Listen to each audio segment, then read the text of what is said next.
அனைவருக்கும் வணக்கம். 11ஆம் வகுப்பு இயல் 3 குறுந்தொகை. நுழையும் முன் அன்பும் அறனும் விளையும் திருமண வாழ்க்கை இரு மனம் இணைவது திருமணம் என்பதை உறுதி செய்கின்றது குறுந்தொகை. பாடல் வழியாக காட்சிப்படுத்தப்படுகின்றது. சரிங்களா?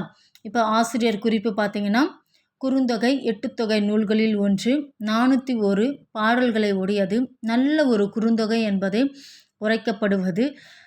உரையாசிரியர்கள் பலரும் அதிகமாக மேற்கோள் காட்டப்பட்ட நூல், முதலில் தொகுக்கப்பட்ட தொகை நூலும் குறுந்தொகைதான். இந்நூலை தொகுத்தவர் பூரிகோ. நூலின் கடவுள் வாழ்த்து பாடலை பாடியவர் பாரதம் பாடிய பெருந்தேவனார். வெள்ளி வீதியார் இப்பாடலின் ஆசிரியர். முதல் சங்ககால பெண்மணி புலவர் ஒருவர் இவர்தான். சங்கத்தொகை நூல்களில் 13 பாடல்கள் வெள்ளி வீதியார் என்ற பெண் புலவர் இவரின் மூலமாக எழுதப்பட்டது. வாங்க பாடத்திற்குள் செல்லலாம். இப்போ பாடலை நான் வாசிக்கின்ற கேளுங்க.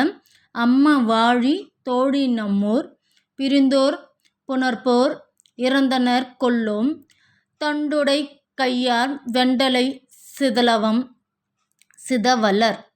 அதை எப்படி பிரிக்கணும்னா சித அல்லர்னு பிரித்து படிக்கணும். நீங்கள் நன்று நன்றென்றும் மாக்களோடு இன்று பெரிது என்னும் ஆங்கன தவையே. அதை நம்ம பிரிக்கும்போது அவையே என்று பார்க்கணும். இப்போது அதே பாடலை பார்த்தீங்கன்னா, தோழி நீ வாழி நானறிய ஒன்று சொல் என் இதயம் உள்ளவன் நான் முயன்று தேடி இன்று கொடுத்த ஈடிலா பரிசம் போதுமென நம்மூர் பொது அவையில் சொன்ன முதுபெரும் சான்றோர் போல் பிரிந்தோரே சேர்ப்போர் இருந்தாரோ அன்றும். சரிங்களா? இப்போ இந்த பாடலுடைய திணைன்னு பார்த்தீங்கன்னா குறிஞ்சி திணை. துறையில் சொல்லப்படுவதுனா தலைவன் சான்றோரை தலைவியின் அதாவது தன்னுடைய குடும்பத்தின் மூலமாக தலைவியை நோக்கி செல்கின்றார். தலைவனுடைய குடும்பத்தில் இருக்கின்ற பெரிய தலைகள் அனைத்தும் சேர்ந்து வர விடுப்ப தம்மர் மறுப்பாரோ. தலைவன் நம்மளை பெண் கேட்கும்போது நம்ம வீட்டில் இருக்கிற எல்லாருமே தர மறுத்துருவாங்களோன்னு சொல்லிட்டு தலைவிக்கு ரொம்ப வருத்தமாக இருக்குது. அஞ்சு பயந்து இருக்கிறாங்க. அந்த நேரத்தில் தோழி நீ பயப்பட வேண்டாம், கண்டிப்பாக தலைவன் கேட்கும் பொழுது உம்முடைய தந்தையர் அதாவது பெற்றோர்கள் கண்டிப்பாக சம்மதிப்பார்கள் என்று சொல்கின்றனர். துறை விளக்கம் அதாவது இப்பொழுது விளக்கத்தை எப்படி கொடுக்குறாங்கன்னு பார்த்தீங்கன்னா, தலைவன் தலைவியை மனம் முடிப்பதை பற்றி பேச வருகின்றார்.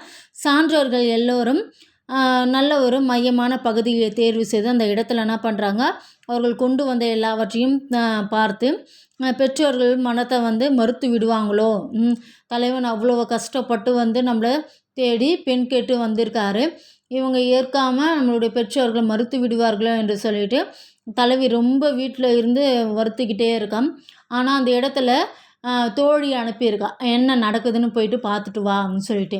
அந்த இடத்துல பார்த்துட்டு இவன் ரொம்ப வருத்தமாக இருப்பாள்னு சொல்லிட்டு தன்னுடைய தோழிக்காக சமாதானம் பேசுவதற்காக, நீ வருத்தப்படாத, கண்டிப்பாக இந்த வாட்டி தலைவனை ஏற்றுக்கொள்வாங்க, உனக்கு திருமணம் நடைபெறும்னு சொல்லிட்டு தலைவி தோழி தலைவிக்கிட்ட சொல்கிறான். இப்போ பாடலின் விளக்கத்தை பார்க்கலாம். இப்போது தலைவனும் தலைவியும் விருப்பம் கொள்கிறாங்க. விருப்பம் கொண்ட பிறகு இந்த செய்தியானது பெற்றோர்களுக்கு தெரிய ஆரம்பித்த உடனே முற்காலத்திலலாம் பார்த்திங்கன்னா தலைவன் தான் தலைவிக்கான எல்லா சீரையும் கொண்டு அவங்களுடைய ஊர் மக்களுக்கு முன்பாக வைத்து இந்த பெண்ணை எனக்கு பெண்ணாக வேண்டும், மனம் முடிக்க வேண்டும் என்று என்ன பண்ணுவாங்க, இவங்களுடைய வீட்டாரோடு சேர்ந்து பெண் கேட்கணும். அவங்க கொண்டு வந்த பரிசு பொருட்களையும் பார்த்து திருப்தி அடைஞ்ச பிறகு தான் என் பெண்ணை இவங்க நல்லா வைத்து காப்பாற்றுவாங்கன்னு சொல்லிட்டு பெற்றோர்கள் ஆசைப்பட்ட பிறகு தான் அவங்களுக்கு மனம் முடித்து கொடுக்கப்படுகிறது. அதுபோல் தலைவன் என்ன பண்ணுறாரு, தலைவியை நோக்கி திரும்ப ஒரு வாட்டி. அப்போது இதில் பார்த்தீங்கன்னா அவர் நிறைய முறை பெண் கேட்டு வந்திருக்காரு. அவர் கொண்டு வந்த பரிசு பொருட்கள் எல்லாமே அவங்களுக்கு விருப்பம் இல்லாதனால திரும்ப அவரை வேண்டாம், நீங்கள் எங்களுக்கு மருமகனாக வேண்டாம்னு சொல்லிட்டு அவங்கள திருப்பி அனுப்பிச்சிட்டே இருக்காங்க. கடைசியாக என்ன பண்ணுறாரு, அவங்க வீட்டில் இருக்க எல்லாருக்கிட்டேயும் சொல்லி இந்த வாட்டி ஒரு முறை எனக்காக பெண் கேளுங்கன்னு சொல்லிட்டு அவர் கொண்டு வந்த எத்தனை வாட்டி அவரை திருப்பி அனுப்பிச்சாங்களோ அத்தனை பரிசு பொருட்களையும் காட்டிலும் பல மடங்கு அதிகமான பரிசு பொருட்களை கொண்டு வந்து அவை முன்னாடி வைத்து தலைவியின் உறவினர்கள் கண்டு நல்லது எவ்வளோ பரிசு பொருட்களை கொண்டு வந்திருக்காரு, அந்த பொண்ணு வந்து தலைவன் வீட்டில் நல்லா வாழ்வான், கண்டிப்பாக அவங்க நல்லா பார்த்துப்பாங்கன்னு சொல்லிட்டு தலைவியை பற்றி அவங்க ரொம்ப புகழ்ந்து பேசுகிறாங்க. அவங்களுடைய உறவினர்கள் சான்றோர்கள் எல்லாருமே புகழ்ந்து பேசணுன்னா பெற்றோர்களுக்கு மன நிம்மதி அடைகின்றது. நிம்மதி அடைஞ்சோன்னா அவங்க சம்மதம் சொல்வதற்கு முன்பாக தோழி என்ன பண்ணால் அந்த கூட்டத்திலேருந்து விலகி வந்து தலைவிக்கிட்ட சொல்கிற அந்த செய்தியை, கண்டிப்பாக உன்னுடைய தலைவன் நிறைய பரிசு பொருட்களை கொண்டு வந்திருக்காரு, இந்த வாட்டி கண்டிப்பாக அவங்க 2 பேரையும் உன்னுடைய பெற்றோர்கள் சேர்த்து வைப்பாங்க, கண்டிப்பாக அவையில் இருக்கிற அவங்க சம்மதிக்கலன்னா அவையில் இருக்கிற சான்றோர்கள் சம்மதித்து உங்களுடைய சம்மதத்தை வந்து திருமணத்தின் மூலமாக அவங்க என்ன பண்ணுவாங்க கைப்பிடிக்க செய்வாங்கன்னு சொல்லிட்டு என்ன பண்ணுறோம், தலைவிக்கு வந்து தன்னுடைய இன்பமான செய்தியை, தலைவன் கொண்டு வந்த பரிசு பொருட்களினுடைய இன்பமான செய்தியை தோழி அவள் பயந்துட்டு இருக்கிற நேரத்தில் இந்த இன்பமான செய்தியை வந்து கொண்டு வந்து சொல்கிறார். இதன் மூலமாக தலைவன் என்ன பண்ணுறா, நம்மளுக்கு திருமணம் நடைபெறும் சொல்லிட்டு அவங்க என்ன பண்ணுறாங்க, ஆனந்தப்படுகின்றார். இப்போது இந்த இடத்துல என்ன தெரியுதுன்னா, குறுந்தொகையின் மூலமாக தலைவனுக்கும் தலைவிக்கும் இருக்கின்ற அன்பினை எந்த இடத்திலும் அவங்க விட்டு கொடுக்கல. ஆனால் சான்றோர்கள் திருமணம் என்றால் இரு வீட்டார் உறவுகள் இணைவது தான் திருமணம். அந்த 2 வீட்டாரும் சம்மதத்தோடு நடைபெற்றாதான் அது திருமணம் என்பது.